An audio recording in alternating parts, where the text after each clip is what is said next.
Good morning, good afternoon, or good evening, depending on where you're tuning in from today. I want to thank you for joining this TechStrong learning experience with Harness. Just a couple of quick housekeeping notes. This session is being recorded and will be available on demand afterward.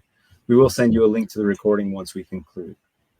On the left side of your screen in the resource section, you'll notice that we do have a quick survey. Feel free to fill that out at any time throughout the presentation. We do want to hear your feedback. And on the right side of the screen, you'll see that we've got a chat section. Anything that you want to tell us, your comments, your understanding, your experiences on the matter, feel free to use the chat. Just talk to us in there. We do want to engage with you. We want to hear from you. And at the bare minimum, at least tell us where you're tuning in from today. And if you scroll down below the chat section, you'll see that there's a Q&A box. Any questions that you have, make sure to use the Q&A section. We do want to answer your questions at the end of the program.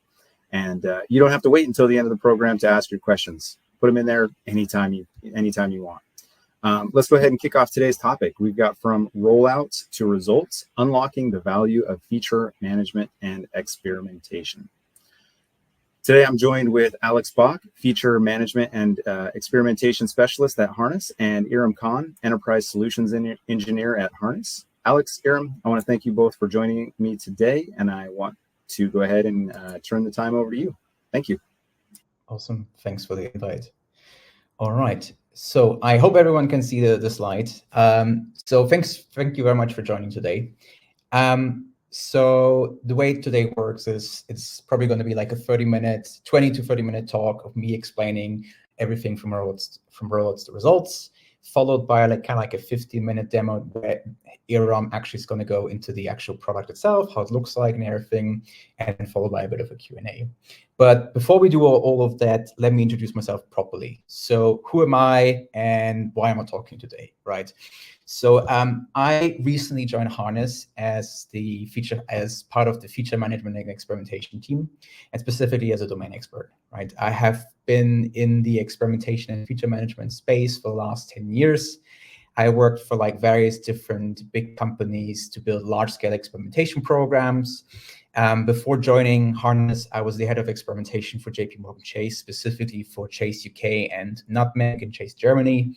And so over my career, I really oversaw lots of experiments, I think nearly 800, and I helped really scale a lot of customers from the customer acquisition strategies, for their product strategies, from a customization point of view, to really understand what works and what doesn't work. And I am obviously, as mentioned earlier, joined today by Iram Khan, who's one of our senior sales engineers within EMEA. And Iram is basically with Harness and Split, the firm that Harness acquired last year that brought a lot of additional feature management and experimentation capabilities into product offering. And he's been in the space for a very long time. He helped lots of different firms really accelerating their return on investment on their enterprise solutions that they brought in place. He was a former head of solution consulting at Sovo. And he helped really deploy feature management experimentation at some of the largest and biggest banks on the globe that we work with and are currently our clients. And the best thing to know about him is that he can demo feature management experimentation everywhere, literally while being even in a cab going to the airport. So he's great at that, though he's not in a cab today. All right, so that's a little bit of an overview of who we are. Let's just jump right into it. So I want to set the scene a little bit first and just explain some key concepts before digging down a bit deeper. So when we talk about feature flags, we always hear in the field, okay, what is actually a feature flag? How do I use them? What they're good for, and so on. And so a lot of sometimes are confused about what a feature flag actually does, right? But at its core, a feature flag is nothing else than an if-else statement that wraps a little bit of code within your code base to then determine if that piece of code should be toggled on or off, given some certain targeting criteria that are defined within the actual code base itself. Therefore, if you have the ability to turn things on and off, maybe through a dynamic config file or some sort of mechanism to turn this on, you can decouple your releases from all your deployments, right? So you don't need to constantly redeploying your entire application, but have full-on control about the individual aspects of your code itself. Feature flag management on top of that is basically then the art of how do you manage all these different feature flags that you put in place. Maybe your application just have 10, 15 feature flags. So you like feature flag management is not really that, I guess, not that difficult. But if you scale up to 100 or even 1,000, what we've seen with some of our clients, or even when I used Harness at my previous employer, it can get difficult really quickly if you don't have a proper solution in place to like understand where it's deployed, how it's deployed, the access control about who can change what with the feature flag, how do you enforce approval flows, how do you triage things and all the feature flag that where it goes wrong, how it goes something wrong, how do you kill a feature flag when something goes wrong really quickly, when something goes wrong in your production environment, right? So this is basically what we would refer to as feature flag management. It's all about having a complete control about hundreds, if not thousands, feature flags in production. When we talk about release monitoring, it's the combination basically of feature flags and feature flag management, right? So you release a feature flag, you release hundreds of feature flag. How do you now keep track of when something goes wrong, right? And when we say something goes wrong, it could be like a performance degradation, it could be like bug, like some sort of like bugs, it could be increased crashes, it could be that entire journey is not being loaded, right? So when we talk about release monitoring, it's all about not just monitoring just the total volumes of these outages, these events, these crash analytics, but tying it then actually back to the individual feature flag that the user has been exposed to, has been loaded to, or even so the individual different flavors of a feature flag, so different versions of a feature flag itself. Because for say something like Split or like Harness, FME, you can actually run multiple different flavors of a feature flag in production, right? So therefore, it really provides this nice overview when you release it from the get-go, when something goes wrong and how something goes wrong. So, which brings us to the next evolution around this thing, actually experimentation, right? So feature flags obviously render different codes. You can create different environments. You can create different flavors of the feature flag. You can monitoring what they're doing. So the next step is like, okay, what we like, okay, if I run this for a longer time and measure the outputs, that is almost then turns into a proper feature flag, right? And so it provides normally the right avenue and the right value and the right measurement pieces to see what works and what doesn't work. However, most companies, or a lot of companies out there, when they build a feature, they just build it, they implement it, and then they maybe do some post-analysis to see, has it driven some sort of like impact on some sort of like graph afterwards, and they just measure some impact around this. But it's not necessarily a robust framework to see, does it actually really had an impact, right? Because it's all just, it's causal, it's not necessarily causal impact that drove the changes, right? It might just be seasonal effects and so on. And that's why companies then start to look at experimentation as a framework on top of feature flag and release monitoring to really get a better understanding what works and what doesn't work. Which brings us to the point of like, why do they bother with experimentation, right?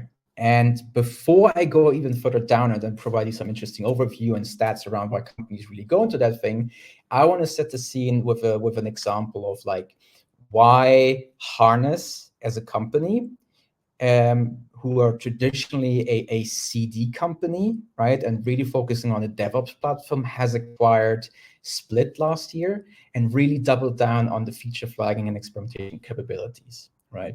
So when Harness originally started, they wanted to make it as easy and as possible to do big deployments, right? So in the case, for example, in this case of an app with an app store, right?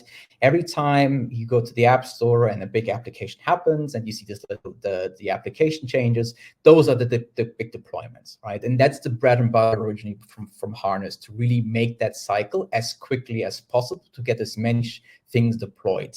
And then also have canary deployments on top of that. So throttling the amount of people who get that deployment, auto killing it when a whole deployment goes wrong, and to make sure that it is kind of like de-risked.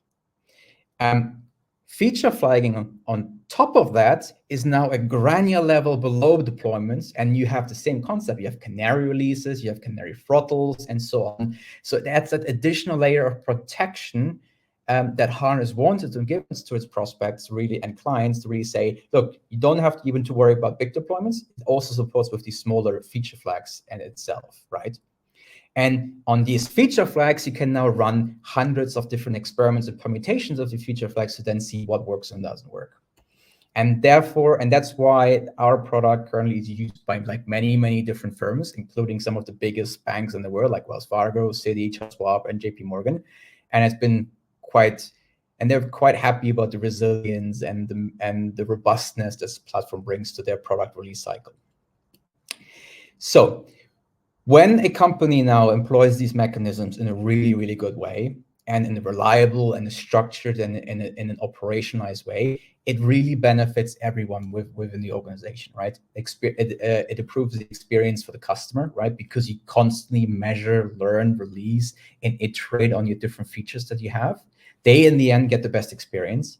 It helps the product teams really to understand, do they get the return of investment of the features and the things that they actually shipped and released, right? Because they're able to measure the engagement, the conversion rates, or other business-related metrics of the things they have shipped, right? Because they not just only do the release monitoring, but also the experimentation analysis. And it helps engineering teams to really understand, is my new release hurting my latency, my degradation, or do we see any expected bugs, right? So it's really a benefit across the entire organization when you deploy these kind of methodologies and these capabilities within your product release cycle.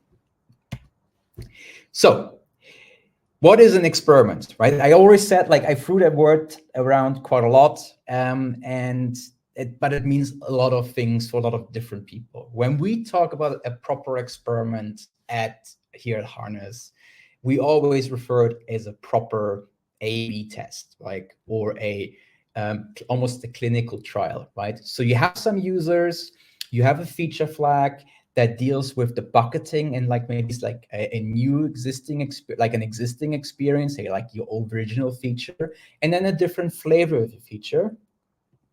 Then some data is being gathered about certain distributions, what kind of maybe clicking behavior or transaction behavior, or even like API performance of certain things.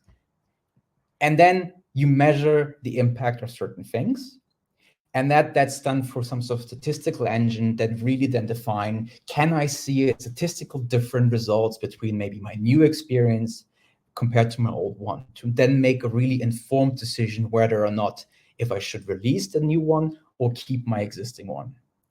And normally I see experiments as that there are 3 different types of big categories of experiments that companies are running or have run in the past of myself.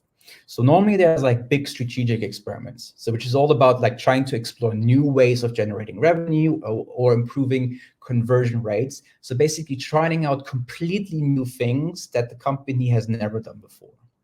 Then there are tactical experiments. So like small optimizations in existing user journeys and existing features where you're trying to really understand and optimize the best local experience without necessarily completely reinventing the wheel and coming up with some bold new things. And then my absolute favorite, which I think is not really utilized by a lot of firms, which is like validation type of experiments. And when I mean validations, is actually removing features and elements or even like entire user flows within an application to understand if they actually still make sense, right? Because a lot of our companies that are out there, they're maybe like 20, 15 years old or even older, and throughout their entire product development cycle, they made bold decisions at one point, built entire new product lines, user flows, applications, and they might have worked at one point, but the user change, the user behavior changes, the market environment changes, and so if you don't remove sometimes the element to access to certain elements or certain journeys, you actually don't know if these journeys are still useful for a company to still maintain, to keep alive, because that obviously adds a lot of like time and resources from a development point of view to really understand, is it still useful to have it? Maybe if we just get rid of it, we can save ourselves time and focusing our efforts on building new things, the strategic type of experiments and like new ways of doing things, rather than maintaining a lot of like old legacy tech stack that actually in the end no one uses, right? So through an experiment, you could remove this and use it as a perfect mechanism to like get rid of a lot of tech debt in your production environments. And I'm going to throw a very interesting statistic out here. So this little box here with the in the like traffic lights color scheme is about the typical release outcome profile when things are run as an experiment, right? So these figures are like aggregated across different industries, around hundreds of different tests. And basically what they mean is companies that run everything behind an experiment, right? Bug releases, big releases, small releases, they can normally expect a success rate of 20%. So basically 20% of their releases do something positive, 60% do nothing or change maybe just one or two metrics that are not really business relevant, and 20% actually harm the customer or have a negative detrimental impact on revenue, right? So if you put this in perspective, that basically means if you don't measure what you're doing, nearly 80% of the things that you're potentially shipping and releasing actually does nothing, or at the worst, hurt your customers.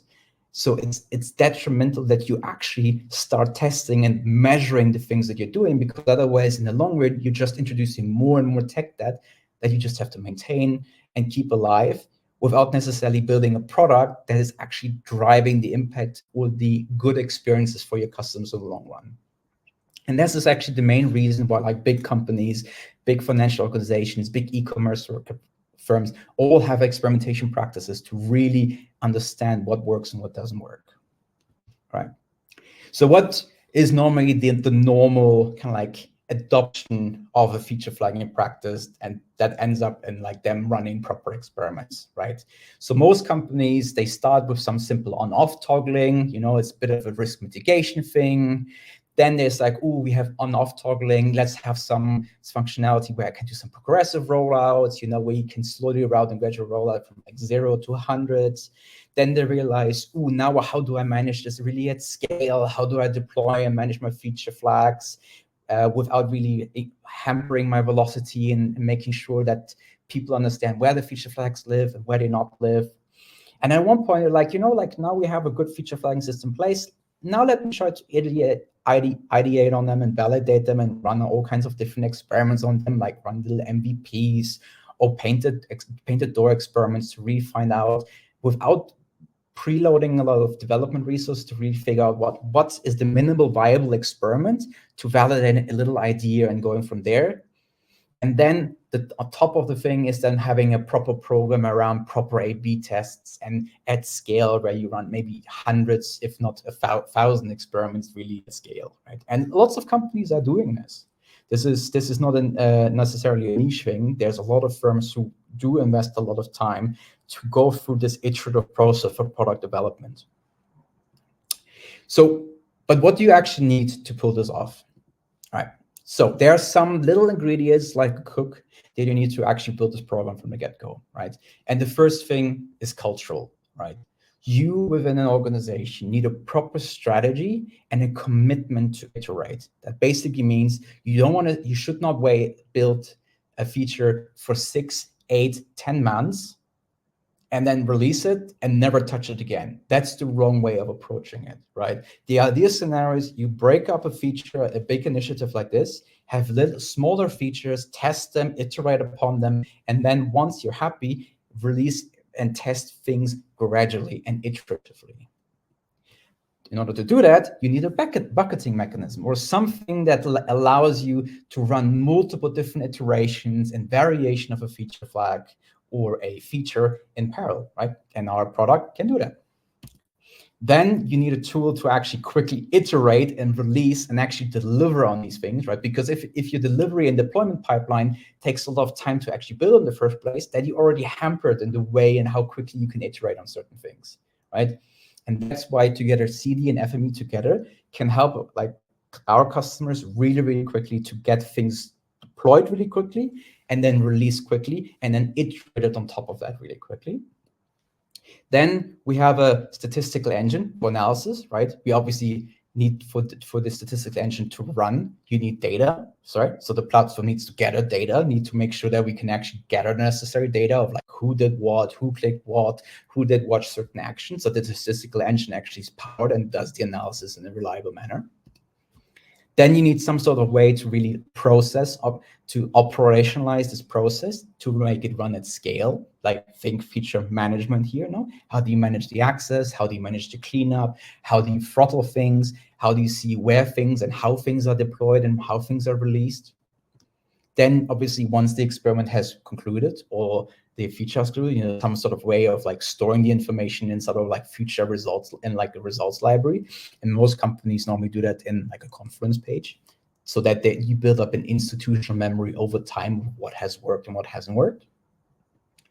And then you obviously need continuous training enablement on the platform or in the process because obviously people leave, new people are getting onboarded. So you need to make sure to keep that culture of iteration and validation and experimentation and feature first development alive within the organization, because otherwise it might just die down after 3 or 4 years, because that's obviously the typical cycle when like developers leave, data scientists come, product managers leave. So in order to make it robust and reliable, you need to have the mechanisms in place to really continuously educate people within the organization to keep this whole thing alive.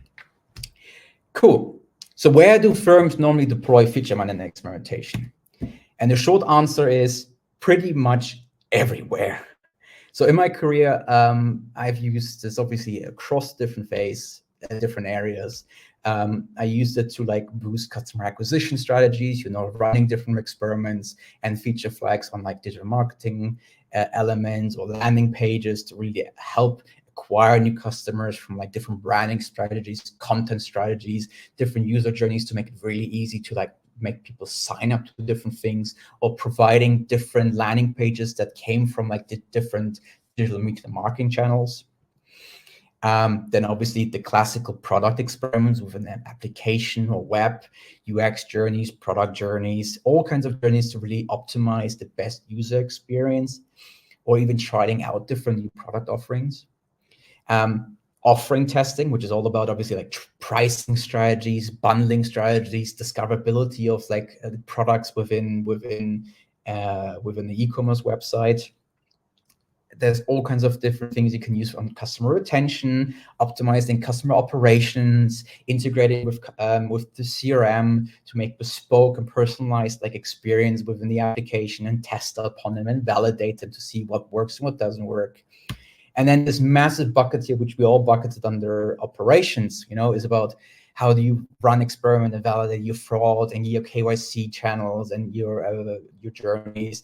How do you evaluate your chatbots, your machine learning algorithms for like personalization engine or search engines, throttling like backend services when like, I don't know, moving it from one service to another service when like one cluster or like or one environment is not strong enough to do things. As I said before, you can use it for tech debt removal, turning things off and on and to see if they're still needed or not.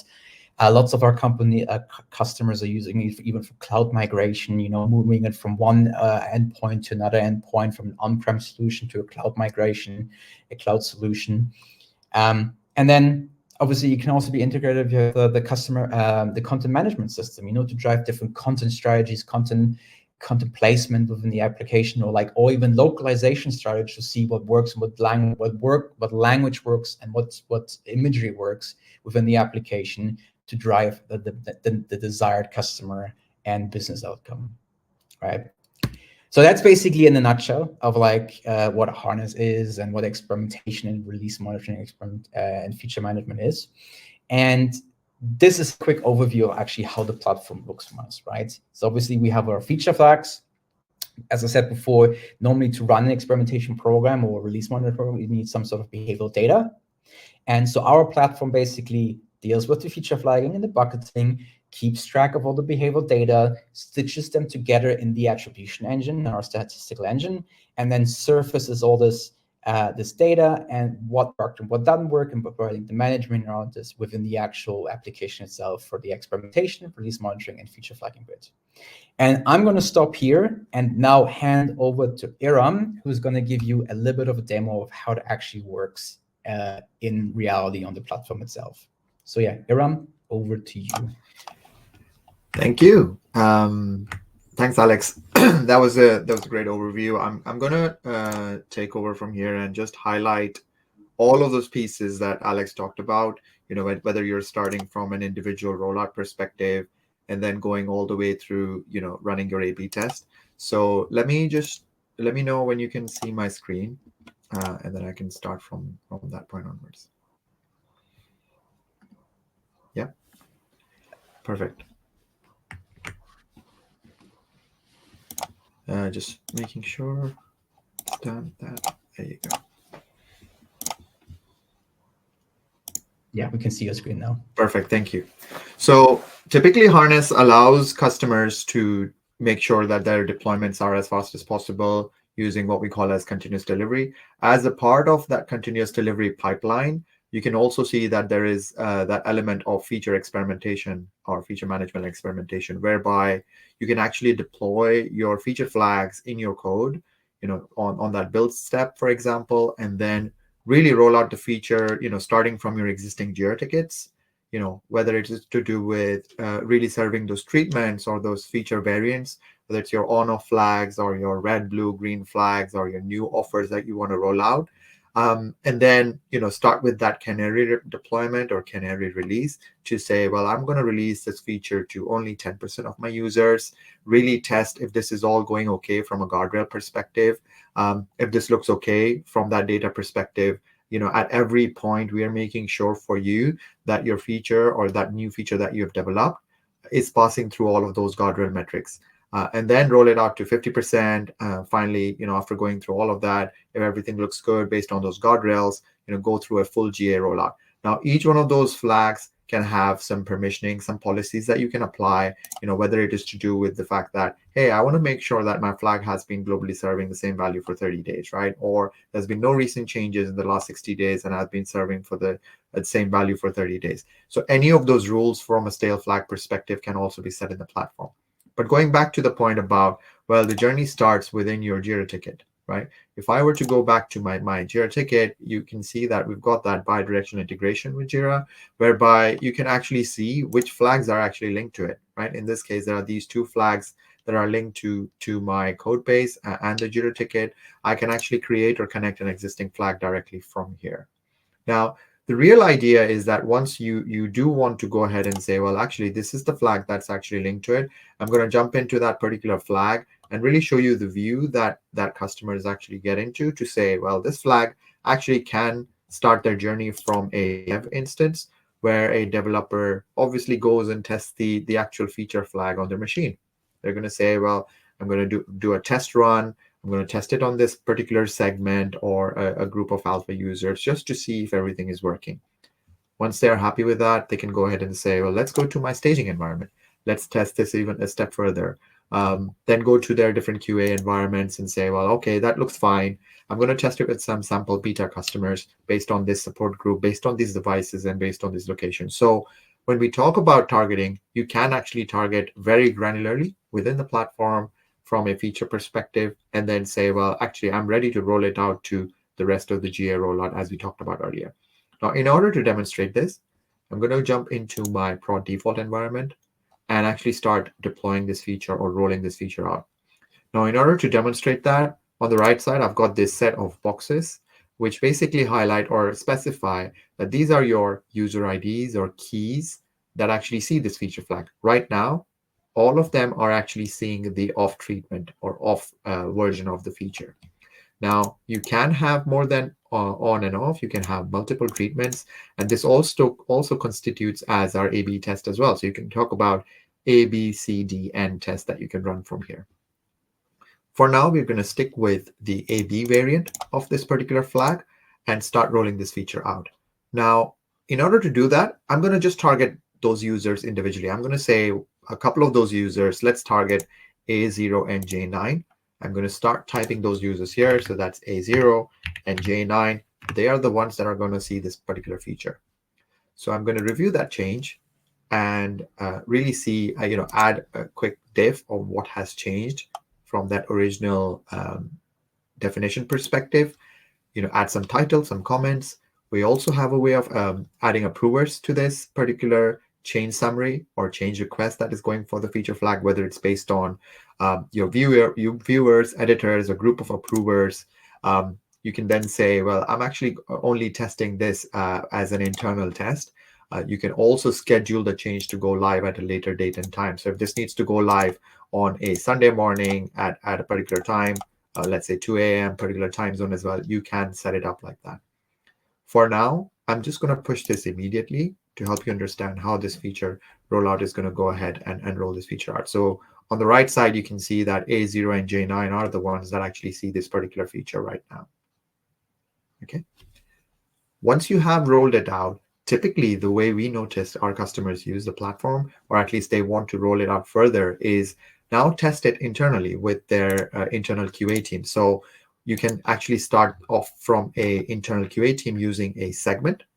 And a segment could be anything. It could be a set of keys that you define or a bunch of IDs you define in the platform. It could be a set of rule-based segments. So you can say all users based in this particular location, constitute as a part of a segment. It could be anything.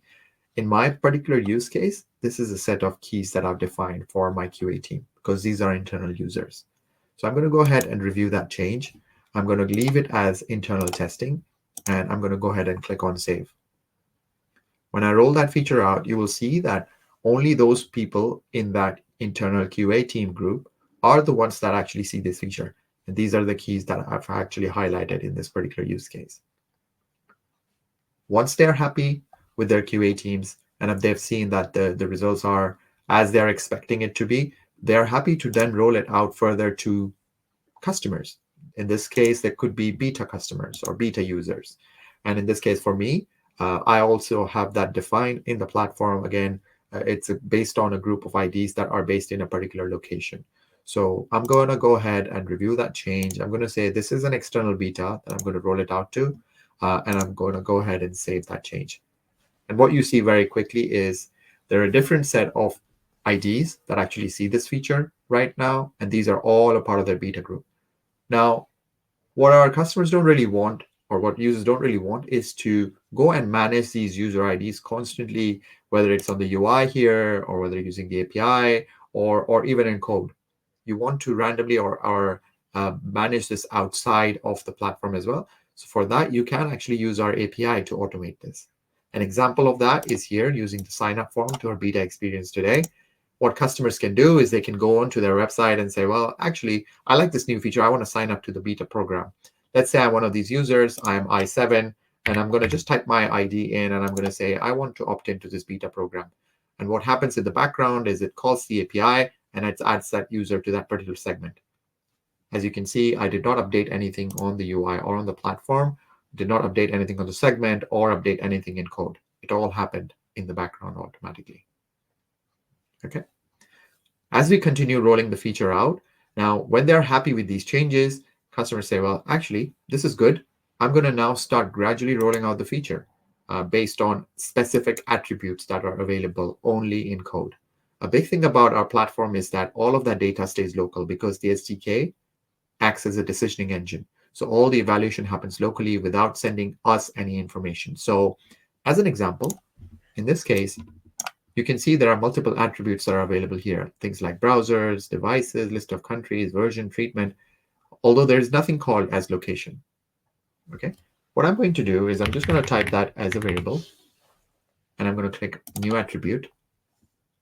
You have multiple matchers that are available here. It could be based on strings, could be a set, could be a date, could be a number, Boolean, or a semantic version in this case.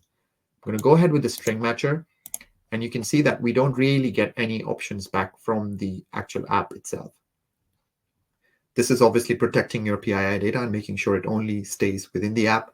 So as a developer or as one of the product managers within the team, I know what locations are available. I'm going to just select London as an example.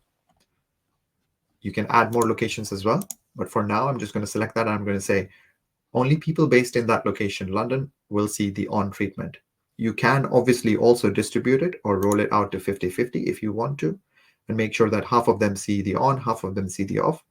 But for now, I'm going to stick to showing everybody the on experience. So if I go ahead and review that change, and I can say, well, I'm actually ramping up this particular feature, and click save.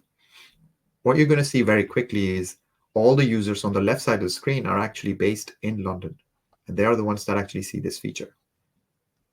The way this all worked from an architectural standpoint is the rules are sent to the app.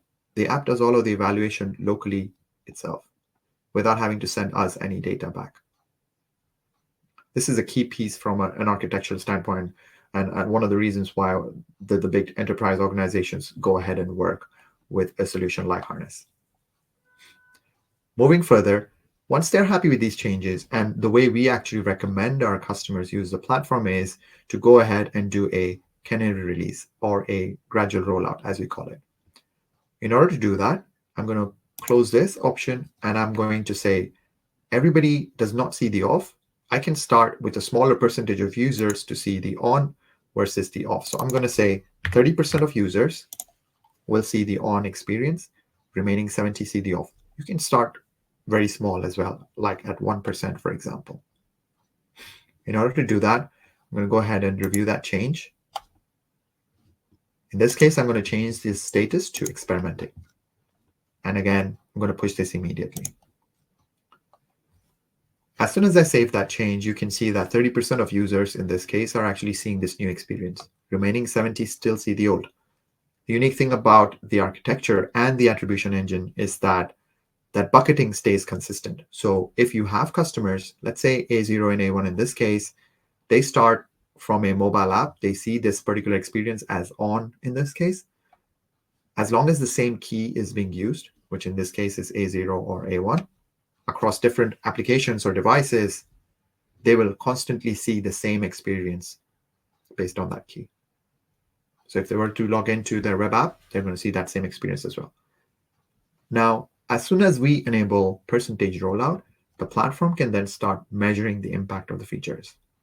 You can start experimenting. So in this case, I'm actually running this experiment, and I can actually highlight how the experiment is going through this journey. From an experimentation standpoint, I can jump into those results as well. But more importantly, each one of these treatments can also have configuration associated to it. Let me jump into an example of that. What does a config look like? So think about having a simple key value pair or a JSON configuration. In order to demonstrate that, I've got a simple app here, which actually highlights the events page of DevOps.com, whereby you can see that we've got a specific header text, a body text, and an image that highlights what Harness is talking about here. And you can say, hey, I want to go ahead and click on submit registration in this case. Using the platform, what you can do is, as a product manager, working closely with the developers and the development team, they can go ahead and say, well, I actually want to make changes to the actual treatment itself. They can go ahead and say, well, with the on treatment, I want to change that to register below. Instead of calling it how cloud native artifact management facilitates DevOps modernization, I'm going to change it to from rollouts to results, unlocking the value feature management. In order to do that, again, I'm going to go ahead and click on serve on, review that change. And as soon as I do that, you will see that those changes get deployed immediately. This is the webinar we are at right now. And in this case, you can see that the header text, the body text, the image, all of that has changed below. And now it says register below. Once you have deployed those changes using the experiment, you can now actually start seeing the results within the experiment view. In order to do that, I'm going to jump into the actual experiment and actually show you what that experiment looks like. So, for example, in this case, I've got 3 treatments instead of 2. You can see that there is a red treatment, there's a blue, and there's a green treatment. You can see how many people have seen which treatment. In this case, there's 203 people have seen the red, 196 people saw the blue, and 211 saw the green. You can see the distributed rollout in here. We also help you understand, what does the health check look like, from an experimental review period perspective, the sample ratio validity. We check for sample ratio mismatches as well, and also what sort of exclusions were made. Alongside that, you can also set your hypothesis. What does this, how does this experiment relate to what you're planning to achieve from a business value perspective? You can edit the experiment settings. You can set your experiment settings, whether it's globally or individually. And again, you can share those results as well. But in order to really understand how this experiment performed, you can actually have a look at the metrics that are associated with it. So I've got some guardrail metrics that were set up on this, whether it is to do with the average LCP or count of application errors that were there or time to first byte. You can see there's different data coming out from each one of those metrics. I can actually click on one of these and see what the results look like. And you can see there's different data that's coming up from each one of those treatments. Of course, this is a demo account, so you will see data kind of really flat from a demo standpoint. However, you can see the data that's coming in from an impact analysis perspective, the impact snapshot, which version or which value or which treatment is working best from an angle. And also, you can use AI to summarize the results. I can click on that button and really see which variant has been working best for me. In this case, the blue treatment shows a positive impact, of 19.44% compared to the red baseline treatment. And the green has had a significant impact compared to the red baseline treatment. So you can really use AI in this case in the platform to actually show those results. I'm going to now stop there and hand it back to Alex. Hope that was useful. If there are any questions, feel free to message them in the chat window. Thank you. Cool. Thank you very much for your nice demo. So that basically leaves us now to the final bit of today, QA time. So I just want to say thank you very much, first of all, for coming and listening. I hope this was interesting. And I think we do have some questions in the chat. So let's just go through them. All right. Jared, are you on as well? Yes, I was wondering if you wanted me to come back on or if you wanted to read them. Let me go ahead and take over. So the first question that we've got is, how does Harness help organize, manage flag debt and enforce best practices for flag lifecycle? Cool, Iram. That's probably a better question for you. Yeah, absolutely. So there are multiple ways of handling flag debt. I think a couple of ways that I mentioned in the platform was around setting those policies. And when developers are making that change, they make sure that they follow those policies that have been set. They're not allowed to, let's say, progress a flag from one environment to the other. If there are flags that have been there for a long time, the platform will send a signal and say, well, these flags have been there for more than 60 days or 100 days. And it instructs the actual team lead or the engineering manager to go ahead and clean up that flag. So there are automated scenarios as well, whereby customers can actually go in and see which flags have been there for a really long time, and actually alert their teammates to actually go and clean up those flags before adding new feature flags into their code base. So yeah, happy to talk more on this, but there are multiple ways within the platform to be able to do that. And does that help with cleaning up the audit trails and multiple teams for microservices? Yes. All right. So next question would be, for a team moving from basic feature toggles to a mature hypothesis-driven experimentation culture, what specific capabilities does Harness provide to accelerate that journey? Cool. I could take that one. It's probably for three different lenses, right? For the developers, it provides a much easier and more straightforward way of really having a feature-first development process, because they don't have to worry about maintaining their own in-house solution or more clunky or off-the-shelf or open source solution that are out there, because it gives them the ability to a high-performant, high-reliable client-side and server-side application or SDK that is available to them. So that basically means they can deploy the SDK in all kinds of different areas within the tool stack and the backend services on the front end and on the website, and then have like additional like super granular targeting to then do very gradual and targeted releases throughout the item. So that's a technical enablement from an engineering point of view. From a product management point of view, right, is if I build my feature flags with iteration in mind and use what Iram has briefly alluded to earlier, and I mentioned as well, like dynamic configs, right? You can go now into the platform and run 20, 30, 40 different iterations of the same feature flags with different configurations of how the feature should look like, what type of content should be rendered, what kind of like messaging should be used, what kind of like endpoint should be used for ML models, what kind of like model weighting should be used to really optimize my machine learning algorithm that I push to production. So it's basically creating that low code, no code environment for the product managers to test out what works best for them without the developers having to constantly go into the code base and change things, because the product manager could do it.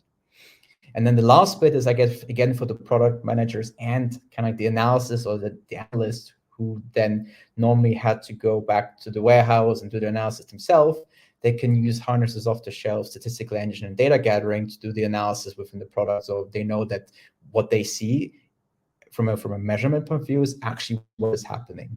We're actually releasing soon an additional flavor of experimentation analysis, which is called Data Warehouse Native.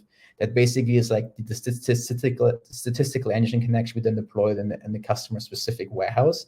So then even to look at more deeper level metrics that maybe is not event-based, like fraud rates, customer support tickets, to provide this yet additional deeper down analysis to really see what worked and what didn't work. That just goes beyond analytical views of the actual performance of the experiment.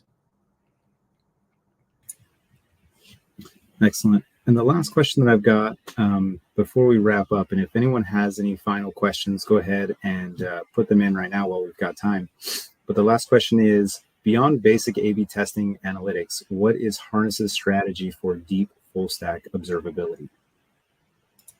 That's probably one for you, Iram.